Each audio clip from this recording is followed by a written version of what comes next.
रोल्पा जिल्लाको सबैभन्दा अग्लो भूभाग 3650 मिटरको उचाइमा रहेको यस्तो ठाउँ जहाँ वर्षमा 3 पटक वैशाख, जेठ र साउने पूर्णिमाको दिन मेला लाग्छ। यहाँ हजारौंको संख्यामा भेडा र कुखुराको बलि दिइन्छ। यसरी बलि चढाएमा मनोकामना पूरा हुने जनविश्वास रहेको छ। आउनुहोस्, जलजलाको यो यात्रा रमाइलो गर्दै सँगसँगै तय गरौँ।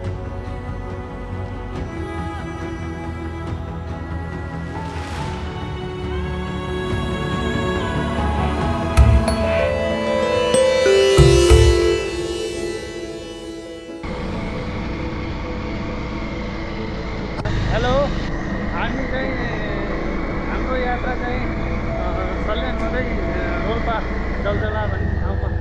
He is my father।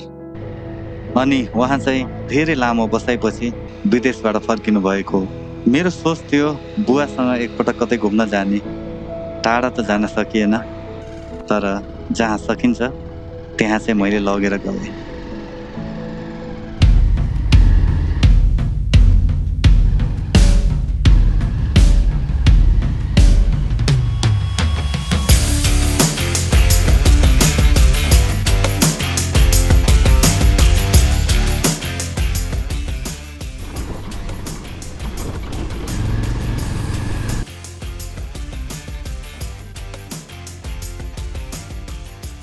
घरतिर तलै आउनुहोस्। मनप्रसादको घरतिर हुनुहुन्छ? कता हुनुहुन्छ? आउनुभयो कता? बजार? म यहाँ झर्दैछु यो सर्टकटबाट तपाईँ।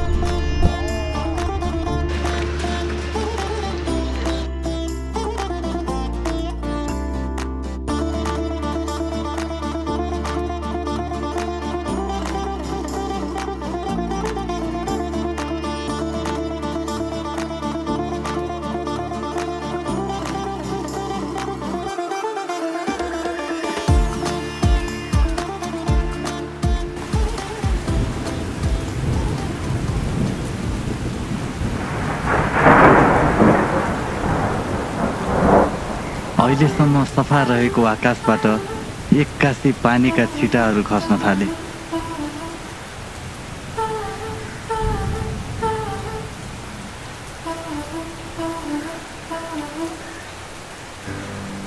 अहिले चाहिँ हामीहरू घरती गाउँमा छौँ।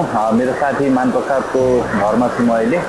अनि पानी परेर हाम्रो चाहिँ यहाँ एकछिन चाहिँ रोकिने बाध्य बनाइसक्यो पानीले। प्रकृतिको अगाडि कसैको केही नलाग्दो रहेछ। केही छैन, अब एकछिनमा पानी रोकिन्छ होला पक्कै पनि। अनि पानी रोकिने बित्तिकै चाहिँ हाम्रो यात्रा फेरि कन्टिन्यू हुन्छ।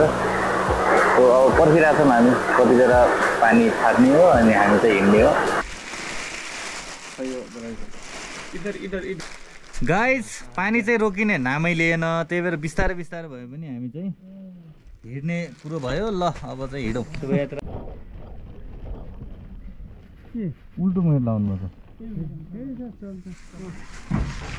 ल सर है, राम्रो बस्नुहोला सर।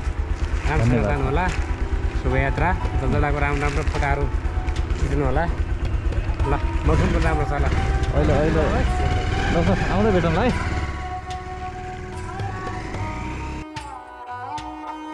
पानीले रोकिने नाम नलिएपछि हामी आफ्नो गन्तव्यतर्फ बढ्यौँ।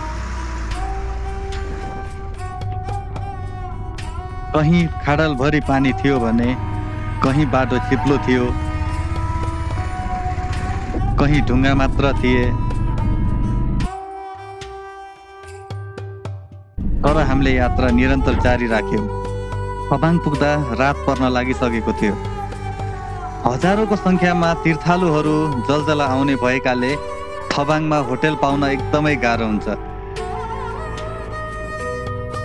भन्न विमल सरको कृपाले रुम चाहिँ पाइयो। हामी चाहिँ यति बेला थबाङको होटेलमा आएर चाहिँ एकदम फ्रेस भइसक्यौँ। मैले चाहिँ कपडा सपडा चेन्ज गरेँ। अनि त्यसपछि अब चाहिँ हामी खाना खान्छौँ। अनि त्यसपछि के गर्छौँ बुवा? मोबाइल सोबाइल चार्ज लगाउने अनि के छ भोलिको लागि इक्विपमेन्टहरू रेडी गर्छौँ। अनि त्यसपछि सुतिहाल्छौँ। अनि भोलि चाहिँ बिहानै हाम्रो चाहिँ यहाँदेखि जलजलाको लागि यात्रा हुनेछ। चार्ज गर्दैछु अनि जुगाड हेर्नुहोस् गाइस। अब मसँग चाहिँ एउटा चार्जर मात्रै छ होइन, त्यसपछि मैले यसलाई लगाएँ सिधै पावर ब्याङ्कमा।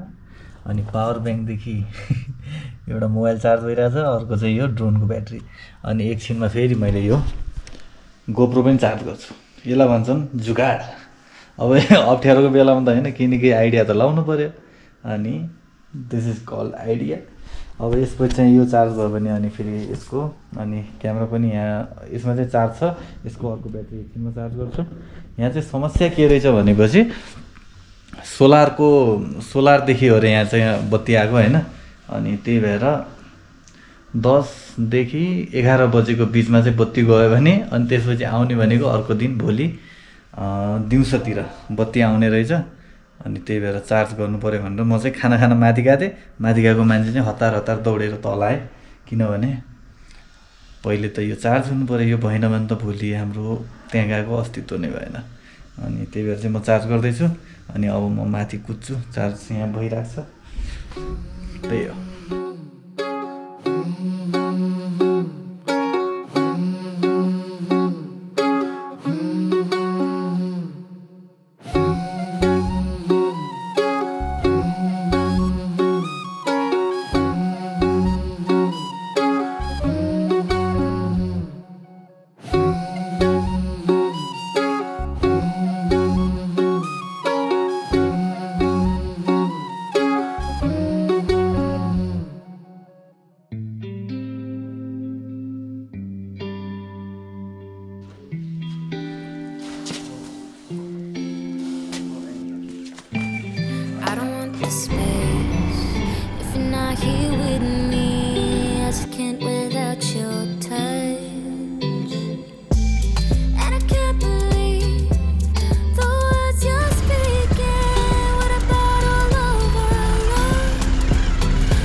अंकल जलजला जाने बाटो यतै हो? जलजला जान्न रे? गाडी जान्न रे?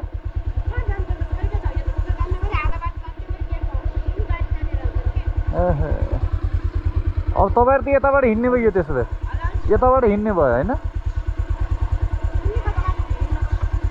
कहाँदेखि आउनुभयो? कोलपुरदेखि? ओहो, माइसम्म जानु।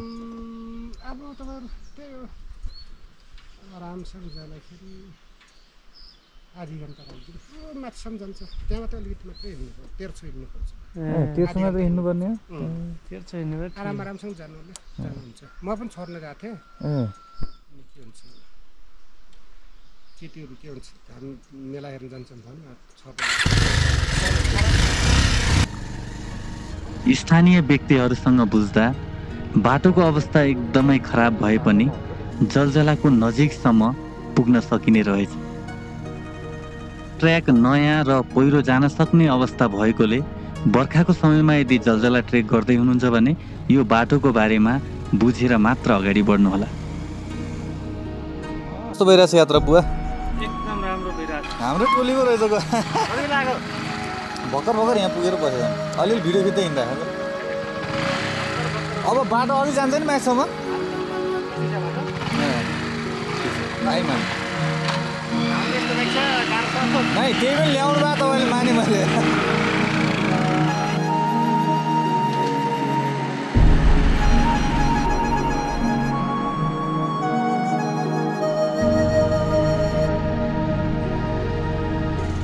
यो हो पार्किङ एरिया, जहाँ साना पसलहरू पनि रहेका छन्। तपाईले आवश्यक पर्ने खानेकुराहरू यहाँ किन्न सक्नुहुन्छ। हामी अहिले जहाँसम्म चाहिँ बाइक गाडीहरू आउन सक्छन् त्यो पोइन्टसम्म पुगेर बाइक चाहिँ पार्क गरिसकेँ। यत्तिकै पनि पार्क गर्न सकिन्थ्यो, तर यहाँ चाहिँ अब हेलमेटहरू पनि अलिक सेफ्टी राखिदिने अनि बाइक पनि हेरिदिने हुनाले चाहिँ रिस्क नल्याउँ भनेर 100 रुपियाँ चाहिँ चार्ज लाग्ने रहेछ। गाडीको चाहिँ 250 नि, 250 चाहिँ गाडीको पार्किङको, अनि त्यसपछि बाइकको चाहिँ ओन्ली 100 रुपियाँ। अनि सुरक्षा चाहिँ गर्नु पर्यो। अनि त्यसपछि हामी लाग्यौँ माथितिर। बुवा कतिको रमाइलो भइरहेछ त? एकदम रमाइलो भइरहेछ। अहिले त ठिक छ, माथि जाउँ चाहिँ कस्तो हुने हो? अहिले चाहिँ एकदमै ठिक छ। भन्नुपर्छ है यहाँसम्म पार्किङ ठाउँ हेर्नुहोस् है यो चाहिँ अर्को रुटबाट आयौँ हामी अर्को म पहिलोचोटि आउँदाखेरि चाहिँ तल्लो रुटबाट गएको थिएँ त्यो रुट चाहिँ चालाबाङसम्म बाइक त्यहीँ पार्क गरेर अनि त्यहाँदेखि चाहिँ हिँड्नु पर्थ्यो लगभग 3 घन्टा 3.5 घन्टा समथिङ यहाँदेखि चाहिँ धेरै टाइम लाग्दैन अरे मेरो लागि जलजला नयाँ थिएन म पहिले पनि आएको थिएँ मेरो लागि नयाँ थियो यसरी बुवासँग घुम्नु लाइफ इज अनप्रेडिक्टेबल 2 महिना अगाडि विदेशमा भएको मेरो बुवा अहिले सँगसँगै यसरी घुमिरहेछ गुलियो चिज खानुहोस् बिस्कुट खानु त खुवाउनुहोस् सास फेर्न गाह्रो भयो गुलियो चिज गुडसुर खानुपर्छ है चक्लेटवाला यहाँले थियो त्यसैमा यो हाइटमा आइसकेपछि चाहिँ अलिकति सासको प्रब्लम हुन्छ त्यही भएर यहाँ आउँदाखेरि पहिले चाहिँ गुलियो चिजहरू भेली मिश्री चक्लेटहरू होइन क्यारी गर्नु होला अल्टिट्युड एकदम धेरै भएर कतिपय मान्छेहरूलाई चाहिँ गाह्रो भइरहेछ बुवा तपाईँले त भएन एकदम ओके ओके उहाँ त मभन्दा खतरा हिँड्नु भएको छ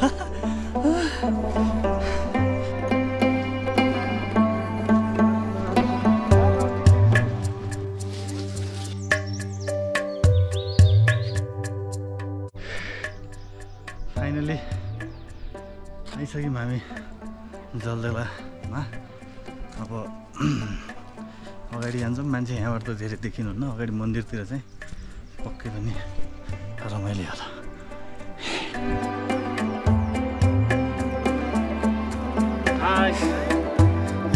पूर्णिमाको पहिलो दिनको रातबाटै मेला लाग्ने भएकाले मान्छेहरू त्यहाँ टेन्ट लगाएर बसिरहेका थिए रोल्पाको सबैभन्दा हाइटमा भएको यो ठाउँ सानो उपत्यका जस्तै देखिन्छ जहाँ बराहका धेरै मन्दिरहरू रहेका छन्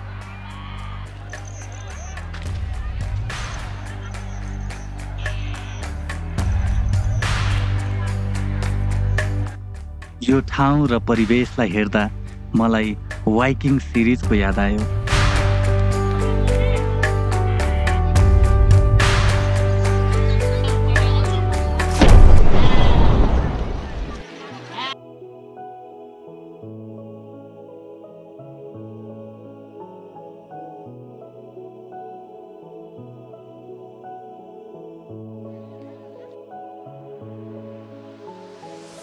जलजलामा अवस्थित भामा गुफाबाट 12 भाइ बरा र 22 बहिनी बज्यू उत्पन्न भएर नेपालभरि फैलिएको थिए भन्ने स्थानीयको विश्वास रहेको छ यसै स्थानमा रहेको कैलु बराहा बज्यू बराहा र सतदेव बराहा जस्ता मन्दिरहरूमा विशेष पूजा हुने गर्छ वर्षको 3 पटक लाग्ने मेलामा हजारौं भेडा कुखुराको बलि दिइन्छ यहाँ पूजा गर्दा मनोकांक्षा पूरा हुने सन्तान प्राप्ति हुने भन्ने विश्वास रहेको छ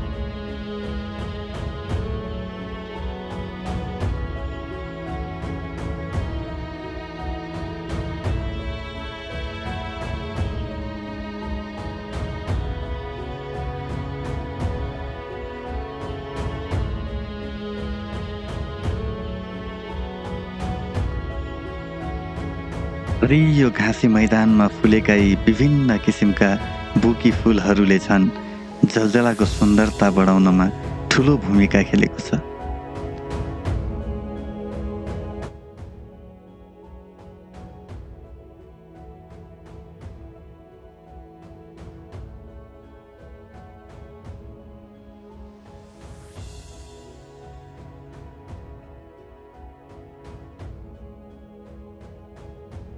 यो यात्रा केवल यात्रा मात्र थिएन यो त मेरो बाबासँग बिताएका पलहरू जीवनभरका लागि मनमा बस्ने सम्झना बन्यो फेरि भेटौँला अर्को यात्रामा तबसम्मका लागि यात्रा गर्न नछोड्नुहोस् किनकि जीवन यात्रा हो अनि हामी यात्री